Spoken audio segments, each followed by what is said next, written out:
So in the last video, we talked about cascading style sheets and more specifically what cascading meant.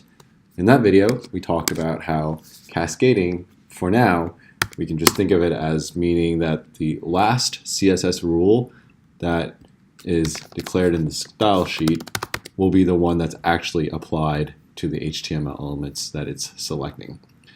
So we also talked about how in this video we're actually going to dive a little bit deeper into the complexity of cascading and how it's not actually just as simple as, the last rule always wins.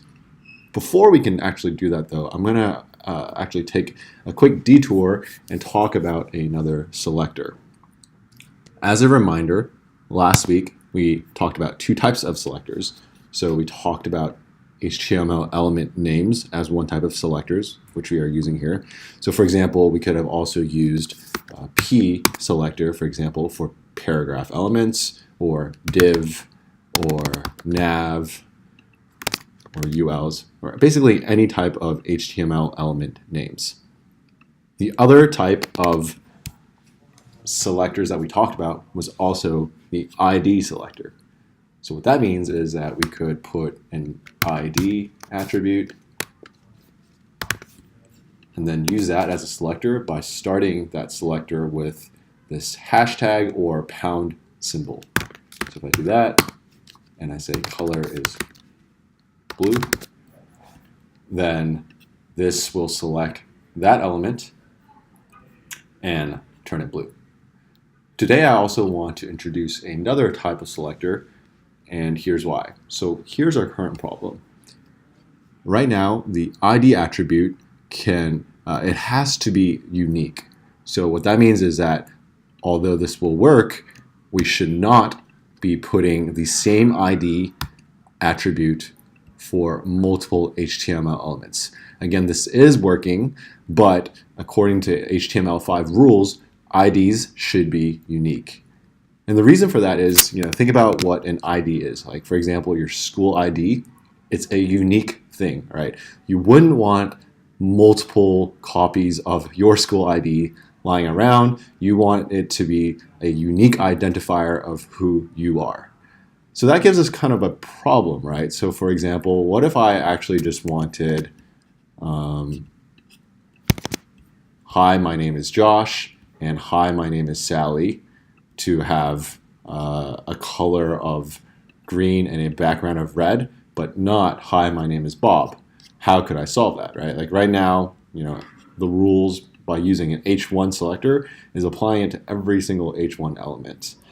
And the other problem is that, again, just like we talked about, IDs need to be unique, so we can't just put this ID of hi here. We could, maybe do hi and then hello, and then type it out twice, right?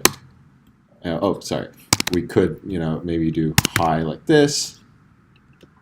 Oops, forgetting the hashtag or pound leading the ID selector. And then we could also then go ahead and do hello and just copy these elements. But this is kind of, again, we're repeating ourselves, and whenever we're doing any sort of web development, we want to avoid repeating as much as possible, because whenever we start having to repeat ourselves a lot, there's a lot of room for mistakes and error that might pop up. So what we still would like a better solution than having to repeat ourselves and to give them, separate identifiers here. So that brings us to the class selector. What the class selector does is that we can actually put a class attribute on our HTML elements. And unlike the ID attribute, the class attribute does not have to have unique values. So for example, both of these could have the same class value of hi. And then coming over here, the great thing now is, you'll notice it's not working, but that's because for the class attribute, instead of leading with this pound symbol, we actually have to lead it with a period symbol in order for it to select the class attributes. So again, as a recap, this is the class attributes. We can actually not we don't have to make this unique. We can have multiple same class values for these class attributes amongst different attribute or amongst different HTML elements. And then to select it, we use this period in order to select it for our CSS rules.